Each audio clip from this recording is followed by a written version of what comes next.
प्रथम शिवलिंग का निर्माण, कोई तुमसे पूछे कि प्रथम शंकर के शिवलिंग का निर्माण किसने किया, आपको उत्तर देना चाहिए कि भगवान शंकर के प्रथम शिवलिंग का निर्माण स्वयं ब्रह्मा और विष्णु ने अपने हाथों से किया है, अपने हाथों से किया।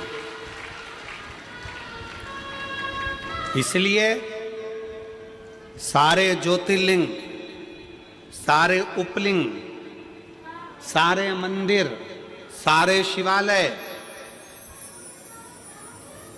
सारे शंकर की उपासना के केंद्र बिंदु, इनसे भी बड़ा फल मिलता है जब हम अपने घर में पार्थिव शिवलिंग का निर्माण करते हैं। घर में मिट्टी से जो हम पार्थिव शिवलिंग महीने में एक बार, महीने 2 महीने में, 4 महीने में, 6 महीने में, 8 महीने में, 10 महीने में, 12 महीने में आप जो एक बार पार्थिव शिवलिंग का निर्माण करते हो, उसका फल क्या है, क्या फल प्राप्त होता है? तो कहा 12 ज्योतिर्लिंग में जो जल चढ़ाने का फल है वो घर में पार्थिव लिंग बनाकर उसके पूजन करने के फल के बराबर प्राप्त हो जाता है।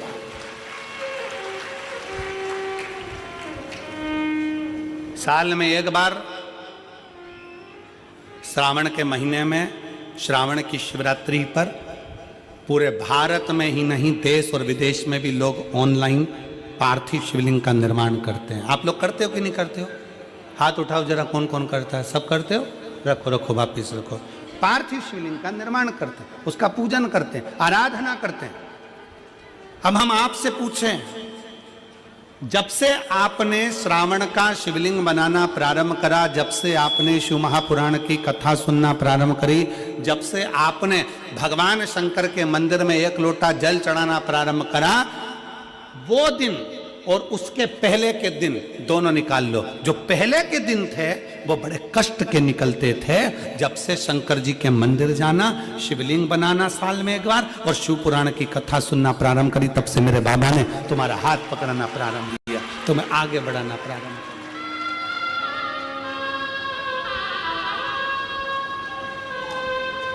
किया। एक पत्र है,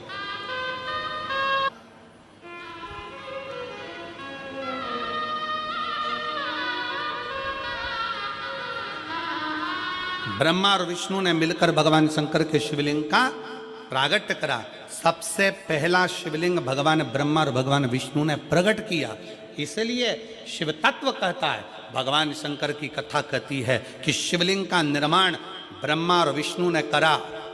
भगवान नारायण की धर्म पत्नी लक्ष्मी और भगवान ब्रह्मा जी की धर्म पत्नी ब्रह्माणी दोनों ने शिवलिंग की स्तुति करी।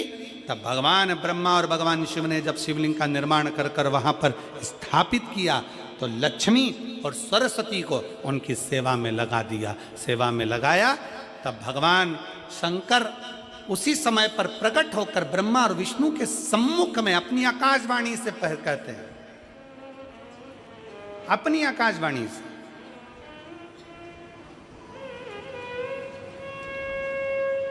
कि है नारायण, आपने अपनी लक्ष्मी को हमारी सेवा में रखा, ब्रह्मा आपने ब्रह्माणी को अपने हमारी सेवा में रखा, उसका क्रम क्या है?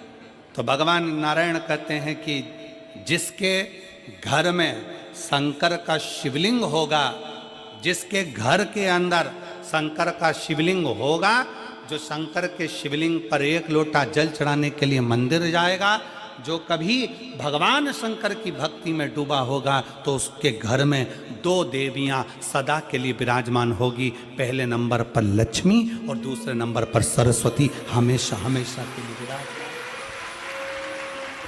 लक्ष्मी भी होगी और सरस्वती भी होगी।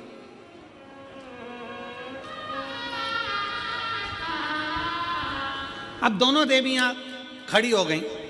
शंकर जी से पूछा, पहले ये बताओ कि सरस्वती जाएगी कि लक्ष्मी जाएगी घर में?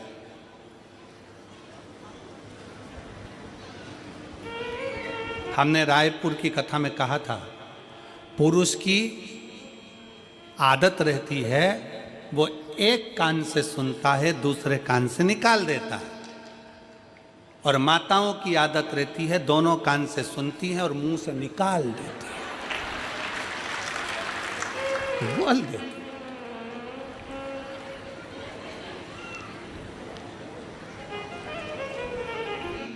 शिव महापुराण में भगवान शंकर वर्णन करते हैं ब्रह्मा और भगवान नारायण की साक्षी में, जिसके घर में शिवलिंग होगा, जो शंकर के मंदिर में एक लोटा जल चढ़ाने के लिए जाएगा, जो शिव महापुराण की कथा को श्रवण करने के लिए जाएगा, उसके घर में दोनों देवियां एक साथ कदम रखकर प्रवेश कर जाएगी। सरस्वती का कदम पड़ेगा, बुद्धि आएगी, विवेक आएगा, और फिर लक्ष्मी का कदम पड़ा तो लक्ष्मी उसके घर में श्रेष्ठता के साथ निवास करेगी। भगवान शंकर पर चढ़े हुए जल का आचमन करना, केवल पीना, 3 ताप को समाप्त कर देता।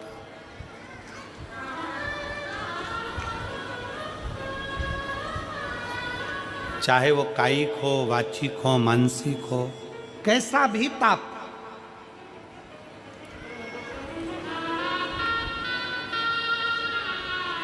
और यदि कोई तुमसे कह दे कि शंकर जी पे चढ़ा हुआ जल नहीं पीना चाहिए, तो उन महाराज जी के चरणों को प्रणाम करो और उनसे कहो अच्छे से शिव पुराण पढ़ो, तुम अच्छे से पढ़ो।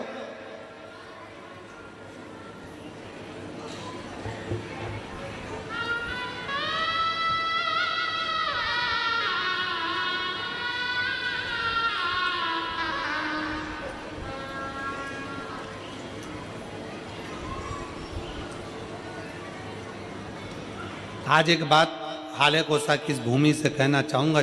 हो सकता है कि कई लोगों को काली मिर्ची लग जाए, क्योंकि हमारी बात की जरा काली मिर्ची लोगों को ज़्यादा लगती है।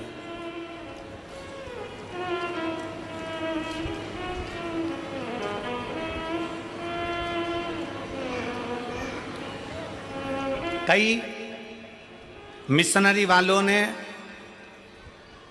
कई बोलने वालों को तैयार किया है, क्योंकि अब उनको मालूम है कि पूरे भारत में गांव-गांव में शंकर जी की पूजन चालू हो गई है, वापिस सनातन धर्म जागृत हो गया और अब ये टूट नहीं रहा। सबको मालूम पड़ गया कि गांव-गांव में शंकर जी का मंदिर हो गया। शंकर जी के मंदिर लोग जाना चालू कर दिए, शिव जी को जल चढ़ाने लगे, घर घर में शंकर की पूजन करने लगे, घर के अंदर शिवलिंग रखने लगे, घर के अंदर शंकर का पूजन करने लगे, लोग एक लोटा जल चढ़ाने लगे, तो टेंशन बढ़ गया। तो उन्होंने कई लोगों को तैयार करा कि हम तुमको मुंह मांगा पैसा देंगे, तुम्हें बस एक काम करना है कि कैसे भी शंकर जी के मंदिर में जाने वालों को भड़काना है कि शंकर पे चढ़ा जल मत पियो, शंकर के मंदिर मत जाओ, एक लोटा जल मत चढ़ाओ। और जो तुमको ऐसा विवेक दे, बुद्धि दे कि शंकर पे चढ़ा हुआ जल नहीं पीना चाहिए, उसको शिव महापुराण गीता प्रेस गोरखपुर की उठाओ, विद्येश्वर संहिता पढ़ाओ। विद्येश्वर संहिता में लिखा है शंकर पे चढ़े हुए जल का आचमन करने से 3 ताप चले जाते हैं, और शंकर भगवान पे चढ़ा हुआ प्रसाद खाना तो दूर, मात्र प्रसाद का दर्शन हो जाए तो व्यक्ति को अश्वमेध यज्ञ का फल प्राप्त हो जाता है। शंकर भगवान का प्रसाद खाना तो बहुत दूर, शंकर जी पे चढ़े हुए प्रसाद का मात्र दर्शन हो जाए तो व्यक्ति को यज्ञ, अश्वमेध यज्ञ का फल प्राप्त हो जाता है।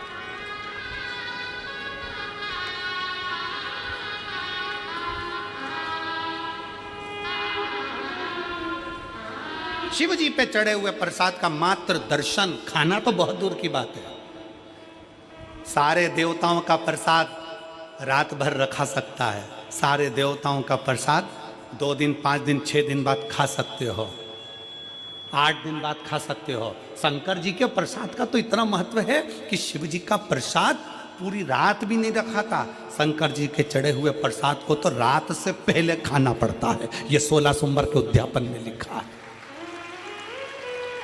आप में से किसी ने 16 सोमवार करें, संकट सोमवार करें? हाथ उठाओ जरा, किस किस ने करें? करें आप लोगों ने? रखो। तो मेरी बहनों ने, मेरी जीजियों ने, मेरे जीजाओं ने, मेरी बेटियों ने, मेरी बेटाओं ने, मेरी माताओं ने, मेरे भाई ने, जिन्होंने 16 सोमवार के व्रत करे हैं, संकट सोमवार का व्रत करा, उसमें लिखा है कि प्रसाद का हिस्सा रात भर नहीं रखा रहता, उद्यापन का प्रसाद भी रात के पहले समाप्त करना पड़ता है, प्रसाद को रात भर नहीं रखते। कितना महत्व होगा। कि सारे देवताओं का प्रसाद 2 दिन 5 दिन 4 दिन 3 दिन रख सकते हो, पर शंकर जी का चढ़ा हुआ प्रसाद तो तुरंत खाओ, 1 मिनट की भी देरी मत करो। क्यों? क्योंकि शंकर जी का प्रसाद जितनी जल्दी खा लेते हैं उतना हमारे जीवन का सारा दुख समाप्त हो जाता है। दुख। डॉक्टर क्या कहते हैं? डॉक्टर क्या बोलते हैं? जब बीमारी आती है तो डॉक्टर कहते हैं ये गोली बिल्कुल आज से ही चालू कर दो, अध्ययन करो। ब्रह्मा और विष्णु जी से कह दिया भगवान ने कि ये लक्ष्मी, ये सरस्वती, ये लक्ष्मी, ये सरस्वती दोनों सेवा में लगी हैं। हम फल देना चाहते हैं कि आज जो शंकर के शिवलिंग की आराधना करेगा, पूजन करेगा, उसके घर में 2 देवियां सदा सदा विराजमान रहेंगी। पहली सरस्वती, दूसरे नंबर पर लक्ष्मी, उनके घर में सदा विराजमान। सरस्वती और लक्ष्मी।